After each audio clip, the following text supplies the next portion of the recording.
1388. They thought the worst thing that morning would be the rain. Not arrows, not steel, not the sound a man makes when he realizes the fight is already lost. The road runs west of Poitiers, a narrow track beaten into clay by carts and hooves, slipping downhill toward the marshy lowlands of Saintonge. It is late summer, but the sky hangs low and gray, and every step sinks. Two knights ride at the head of a small column, a tax wagon creaking under chests of coin, 4 mounted sergeants, and a pair of hired men walking beside the oxen. No banners, no songs, just the work of the realm, moving money from villages too poor to argue and too tired to resist. One knight rides stiff-backed despite the mud, mail hidden beneath a travel cloak. The other keeps his visor open, watching the hedges. Both know this stretch of road. Too close to disputed lands, too far from help. But duty is duty, and coin does not wait for better weather. The attack is quick, not heroic, not clean. A horn sounds, once, low and close, and then the hedge on the left explodes with movement. Men pour out in patched mail and boiled leather, weapons already raised. The sergeants barely have time to turn before the first spear takes a horse in the chest. The animal screams and collapses, trapping its rider beneath it. Someone shouts orders. Someone else screams again. Steel meets steel in the ditch. There is no formation now, only slipping feet and grabbing hands. A mace cracks against a helmet. A blade slides under a raised arm. One of the hired men drops the reins and runs. He makes it 3 steps. The knights fight, because that is what they have been trained to do. One lands a clean blow and feels the shock climb his arm. The other is dragged down from the saddle, rolling in the mud as 3 men pile onto him, tearing at straps and buckles. A dagger presses into the gap at his throat. "Enough," a voice says. Calm, close. The fighting stops not with a victory cry, but with breathless counting. The attackers move through the fallen, checking hands, lifting visors, pulling helmets free. They are not looking for mercy. They are looking for proof. When the helmets come off, everything changes. The leader crouches in the mud, wipes rain from his eyes, and looks closely at the faces in front of him. Spurs. Well-made mail. Coats stitched with care, though dulled by travel. These are not bandits. These are not peasants. These men have names that matter. "Alive," the leader says, standing. "Both alive." The knights wait for the rest, the rope, the knife, the lesson. It does not come. Instead, their swords are taken carefully, hands firm but not rough. Their purses are removed and weighed in the palm, then returned. Their belts are loosened, not stripped away. One of the captors adjusts a fallen cloak against the rain, almost by habit. "You'll walk," a man says, cutting the reins of the tax wagon free. "And you'll keep your mouth shut." The wagon is opened. Chests are cracked just enough to confirm what everyone already knows. Silver. A great deal of it. Enough to change a season. Enough to start a feud. The knights are bound, but not tight. They are placed at the center of the column, not the rear. When one stumbles, a hand steadies him. As they move off the road toward higher ground, the truth settles in with a sick clarity.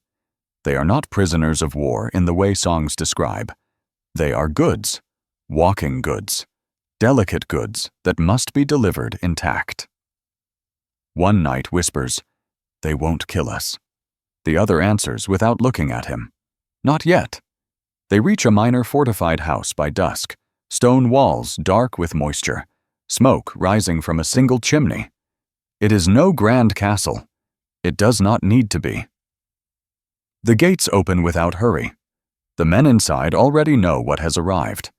The prisoners are led inside, boots scraping stone. Their bonds are cut. A basin of water is brought. Bread follows. thick, coarse, still warm. For the first time since the ambush, one knight feels something worse than fear. Confusion. But the bread is not mercy, and the fire is not comfort, because both are only the opening line in a negotiation that has already begun. By morning, the rules are clear, even if no one has spoken them aloud. The knights wake on pallets laid near the hall's outer wall, close enough to the hearth to feel warmth, far enough to remember they are not at home. Their armor is gone, stacked neatly by the door, like church offerings. Their boots are placed beside them, cleaned of mud. No chains, no guards with spears hovering over their throats, just a man at the door, sitting on a stool, sharpening a knife that never leaves his hand. A servant brings water. Another brings bread again, this time with a small dish of salt. One of the knights hesitates before eating, waiting for a trick. Nothing happens. Across the hall, the lord of the house sits at a long table, bent over parchment. He is not dressed for war, no helmet, no sword at his side. He looks up only when a clerk whispers in his ear. "Names," the lord says, not unkindly. The knights exchange a glance. One gives his full name, family, and lands included. The other follows. The clerk writes slowly, careful with spelling. Each letter matters. The lord nods once. "You will eat with us tonight." It is not an invitation. By noon, messengers are already riding. One south toward Poitiers, another west, toward estates tied by marriage and debt. Wax is melted, seals are pressed. The words are polite, even warm. "We have your son, your cousin, your husband. He is well. He will remain so. Every act inside the house is measured.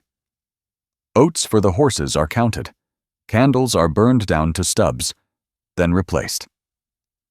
The clerk notes it all, not because he loves order, but because someone will pay for it later. The knights begin to understand the shape of their danger. No blow will fall suddenly. No blade will flash in the night.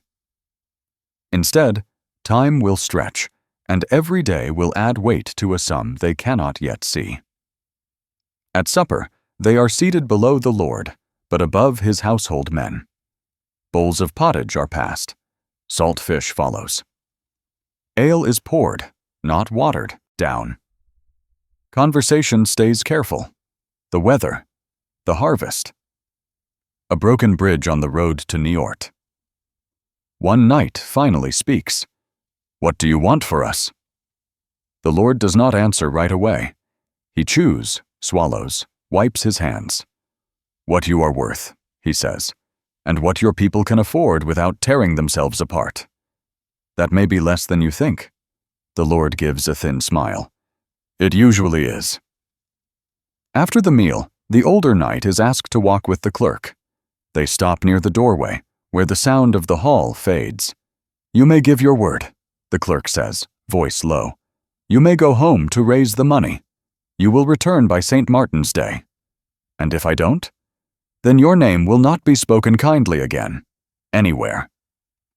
The offer hangs between them. Parole is not freedom.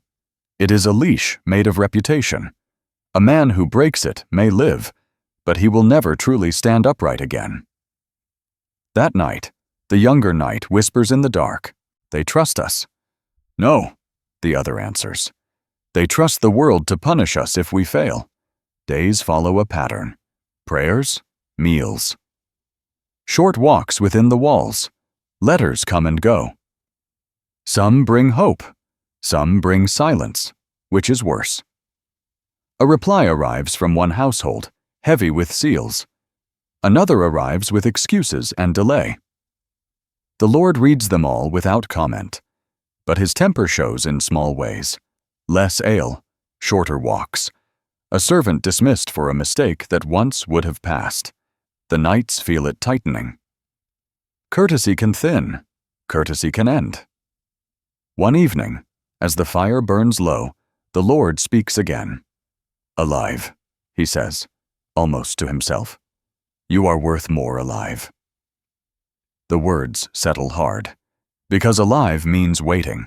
Alive means bargaining. Alive means knowing that if the coin does not come, kindness will turn into something colder, something still lawful, still justified. And the knights realize that death would have been simpler, but simplicity has no place here, because the longer they live, the more expensive their lives become. The hall teaches them how to behave long before anyone explains the rules. Morning bells mark waking, not for them, but they hear them anyway, echoing off stone and wood, telling them when to rise, when to wash, when to wait. A servant brings water in a chipped jug. Another brings bread. Always bread, enough to keep a man strong, never enough to forget where he is. They are allowed to walk the inner yard after prayers, not alone, never alone. The yard smells of damp straw and horse sweat. From the wall, they can see fields turning yellow, peasants bent at the waist, working as if nothing has changed. The younger knight watches them too long one morning. "You're not looking for a way out," the guard says. It is not a question. No. Good. Meals follow the same pattern each day. They sit where they are placed.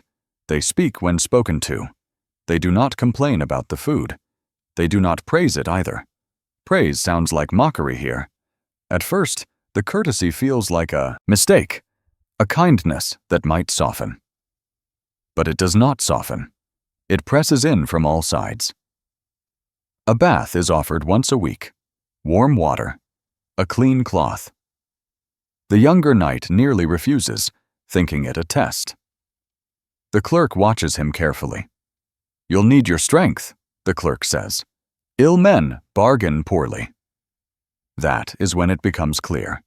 Everything is designed to preserve value. Clean skin does not fester. Warm food keeps bones from thinning. Even conversation is part of it. A man who speaks is a man who hopes. They begin to hear things meant for them to hear. A servant mentions the cost of grain. A guard complains about a saddle that needs repair.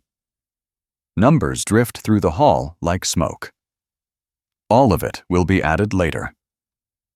One afternoon, the Lord invites them to sit while he hears petitions from his tenants. A widow arguing over a boundary stone. A miller asking for time.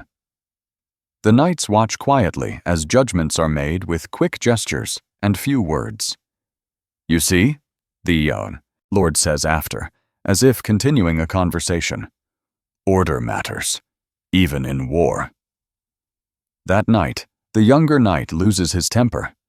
"You took us," he says, voice low but shaking. "You took coin meant for villages already starving." The hall goes quiet. A guard shifts his weight. The clerk looks down at his hands. The Lord studies the knight for a long moment. "I did not take you because I am cruel," he says. "I took you because I kiss, and because your king does the same, when it suits him." No one speaks after that. Days stretch. Letters come slower now. One household pleads poverty. Another offers land instead of silver. The Lord listens, unmoved. Land is slow. Silver moves. The older knight grows quieter. He spends hours staring at his hands, turning a ring around his finger, stopping, starting again. One evening, he speaks without looking up. "If they can't pay," he says, "they'll offer someone else." The younger knight understands at once. A son, a brother, a nephew. Flesh instead of coin. Sleep becomes thin after that. Courtesy begins to show cracks. A servant spills ale and is struck hard enough to drop. The walk in the yard is shortened. The fire burns lower. No one says why. One morning, the Lord summons them early. He holds a letter, its seal broken too many times. "They want more time," he says. "Everyone wants more time." The younger knight feels his mouth go dry. "And will you give it?" The Lord folds the letter carefully. "Time costs," he says, and so do you. For the first time, the younger knight understands the full shape of captivity like this. There are no chains to break, no door to force, only patience being measured against money, honor weighed against hunger. When they return to their pallets that night, the younger knight whispers, "I thought being treated well meant we were safe." The older knight answers after a long pause, "It means we're useful." But usefulness fades, and, when it does, courtesy is the first thing to disappear. The letters begin to feel heavier than armor. They arrive folded tight, seals pressed hard, edges darkened by travel. Each one carries a voice from far away, and each voice asks the same question in a different way. How much longer can this be endured? The older knight is summoned first. The clerk leads him into a smaller chamber, its walls bare, except for a painted cross and a narrow window that lets in just enough light to read. The Lord sits at a table with 3 letters laid out before him. "Your brother writes well," the Lord says. "He writes as a man trying to sound calm." The knight swallows. He has always been like that. "He offers silver," the Lord continues, tapping the parchment. "Not enough. He offers land. Worse, and he offers his son, if given another year." The words land slowly, one after another. "My nephew is 12, the knight says. "Yes," the Lord answers, "which is why he is valuable." Silence fills the room. Not anger, not shouting, just the steady weight of truth. The clerk clears his throat. "There is another way," he says. The knight looks at him. "You may give parole," the clerk continues. "You may go yourself. You will return with the silver by Candlemas. And if I don't?" The Lord finally looks up. "Then your nephew comes instead, and everyone will know why." Parole is spoken of as honor, but it feels more like exposure. To walk free while knowing exactly what waits if you fail. To sleep in your own bed with a rope tied to it from miles away. The knight agrees. When he tells the younger knight that night, his voice is flat. "I will go. And you'll come back?" "I must. Even if they can't pay?" "Especially then." They say nothing after that. The morning of departure is quiet. The older knight is given his boots, his cloak, his sword. The blade is returned, hilt first, clean and oiled. "You have my word," he says to the Lord. "I know," the Lord replies. "That is why you're leaving." The gates open. The knight walks out alone. No escort, no chains. He does not look back. The days that follow are worse. Without the older knight, the younger feels exposed, as if something solid has been removed from the room. The Lord watches him more closely now, not cruelly, intently. "You are quiet," the Lord remarks one evening. "I have less to say." "Careful," the Lord answers. "Silence is easy to misread." Weeks grind forward. Letters arrive, then stop. When one finally comes, it is thin, rushed, stained with wax dripped carelessly. The older knight writes of delays, crops lost to rain. Coin promised by one cousin, withdrawn by another. He will need more time. The Lord reads the letter twice, then a third time. "Time," he says softly. The hall changes again. Bread grows harder. The bath is delayed. The yard walk is cancelled without explanation. The younger knight hears a guard mutter, "Word is word." Evening, the Lord speaks openly. "If he does not return," he says, "I will send for someone else." "Who?" the younger knight asks. The Lord shrugs. "Whoever hurts him most." That night, the younger knight understands the trap fully. Honor is no shield here. It is the mechanism.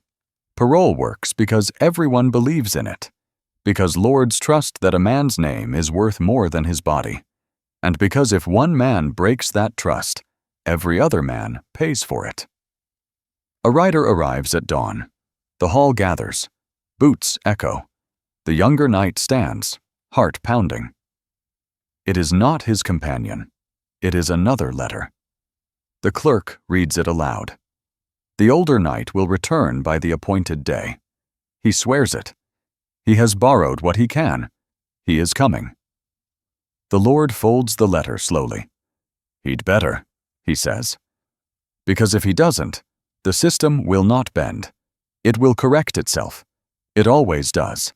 But correction has a cost, and soon someone will have to pay it in full. The appointed day arrives without ceremony. No bells. No announcement. Just the slow passing of morning into afternoon and the empty space beyond the gate where a man should have appeared. The younger knight counts shadows on the wall, then stops because the counting makes it worse. The Lord does not rage. He does not shout. That restraint is more frightening than anger. He is late, the clerk says carefully. Yes, the Lord answers, which is not the same as gone. The gates remain closed. No rider enters. By evening, the hall feels tighter, as if the walls have crept closer while no one was looking. Supper is served cold. A messenger is sent out before dawn the next day, spurred hard toward the east. The younger knight watches him go, knowing what that ride means. It is no longer a request. It is a question sharpened into a threat. By the third day, the answer comes. The messenger returns with dust on his cloak and fear in his eyes. He speaks quietly to the Lord, who listens without interrupting. When the report is finished, the Lord nods once. He is still raising the money, the Lord says aloud. He has not fled. And the silver? The clerk asks. Not enough. Not yet. Silence settles over the hall. The Lord turns to the younger knight. You understand what happens now. The younger knight feels heat rush to his face. He gave his word, and he broke the time. The difference is thin, deadly thin. That afternoon, a new letter is drafted, short, direct. It names the next condition. If the sum is not met by the next feast day, another will be taken in his place. The letter is sealed and sent before sunset. That night, the younger knight does not sleep. He hears the house breathing around him. Footsteps, a cough, a guard shifting weight. He speaks into the dark. You don't have to do this. The guard answers without turning. I do. Days pass like spoiled meat, slow, heavy. The Lord's patience thins, and everyone feels it. A servant is dismissed. A horse is sold. The firewood is rationed. Courtesy has not vanished, but it is brittle now. One wrong word could snap it. Another rider arrives. This time, it is the older knight. He rides alone, shoulders slumped, eyes hollow. His horse is thin, his cloak patched. He dismounts at the gate and stands there, waiting. The younger knight feels something break loose in his chest. The gates open. The older knight is led inside.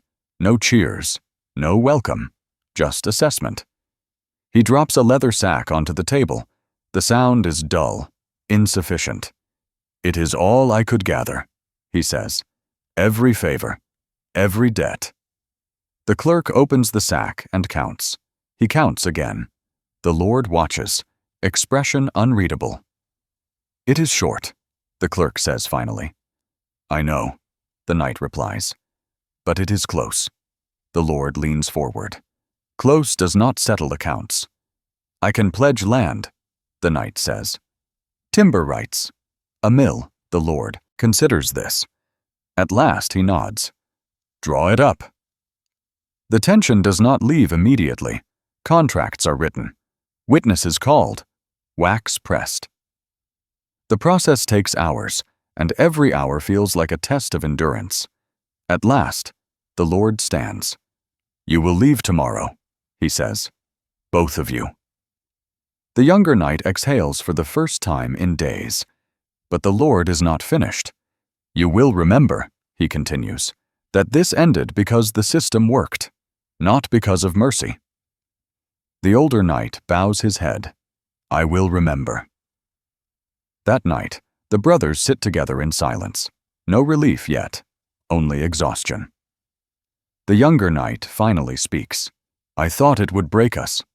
The older answers quietly. It almost did.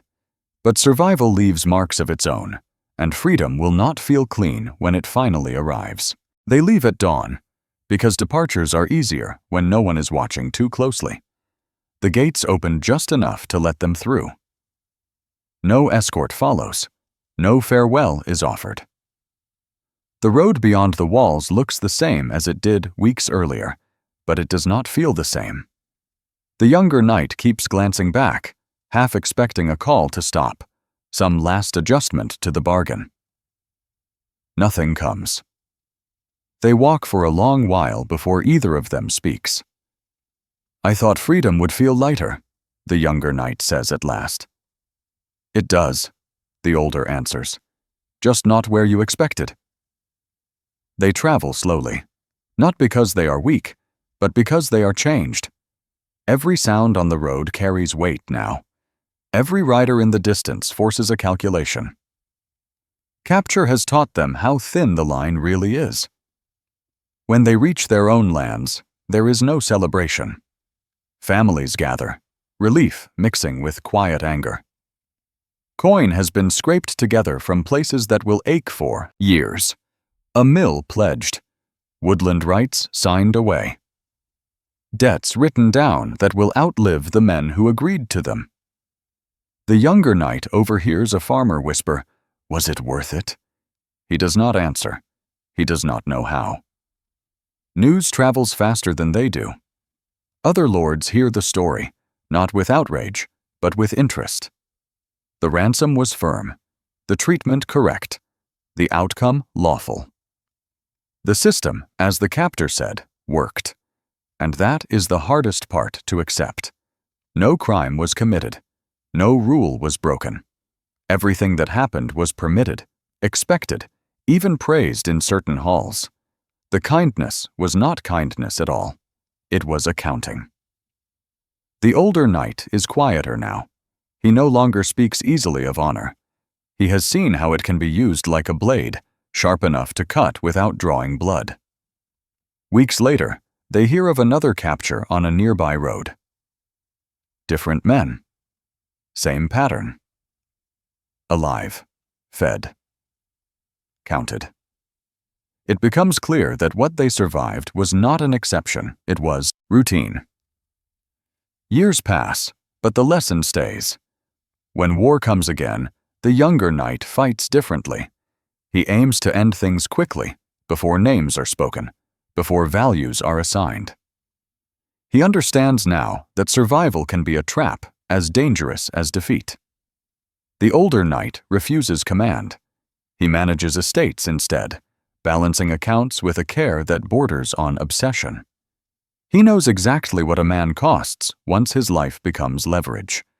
They never speak of the hall again, but it shapes every decision they make, every oath, every promise, every delay. Because captivity taught them something that battle never did, that systems do not need cruelty to destroy people. They only need patience, and that being treated well does not mean being safe. Sometimes it means being profitable. The world moves on. Roads remain muddy. Wagons still carry coin. Men still count what others are worth. And somewhere, another fire burns in another hall, waiting for the next set of names.